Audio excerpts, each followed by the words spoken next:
Hi అండి. ఈరోజు నేను మీకు ఒకటి చూపించబోతున్నాను. అదేంటంటే జీడిపప్పు అండి. జీడిపప్పు అనగానే మనకు ఫస్ట్ గుర్తుకొచ్చేది పలాసనే కదా. పలాసలో జీడిపప్పు ఫ్యాక్టరీ ఉంది కదా. ఆ జీడిపప్పు ఫ్యాక్టరీ నుంచే మనకి ఇప్పుడు ఈ స్టాక్ డైరెక్ట్గా ఒకళ్ళు తీసుకొచ్చి సేల్ చేస్తున్నారండి.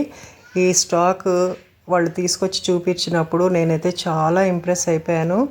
దీంట్లో 2 రకాలుగా ఉన్నాయండి. ఒకటేమో ఇలా హోల్ కాజు ఉంది, అలాగే ఇంకొక ప్యాకెట్ స్లిట్ కాజు అనమాట.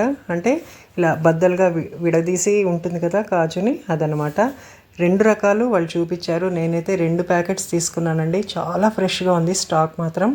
అంతేకాదు ఈ కాజులో మనకి బయట షాప్లో కొన్నప్పుడు పొడి పొడిలాడుతూ విరిగిపోయి అలా ఉంటాయి కదా, అలాంటివి ఏమీ లేవండి. వాళ్ళని కనుక మీరు అప్రోచ్ అవ్వాలనుకుంటే మీకు నేను ఇక్కడ ఫోన్ నెంబర్ డిస్ప్లే చేస్తున్నాను. మీరు తప్పకుండా వాళ్ళని అప్రోచ్ అయ్యి మీ రిక్వైర్మెంట్ని బట్టి మీరు ఎన్ని కావాలంటే అన్ని తీసుకోవచ్చు. చూడండి కాజుని చూపిస్తున్నాను. ఒక్కొక్కటి చూసారా సైజు కూడా ఎంత పెద్దగా ఉన్నాయో.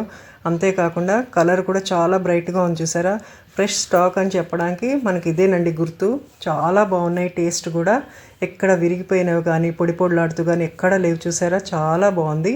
మీరు తప్పకుండా తీసుకోండి, ఎంజాయ్ చేయండి. చాలా టేస్ట్ మాత్రం చాలా బాగుందండి.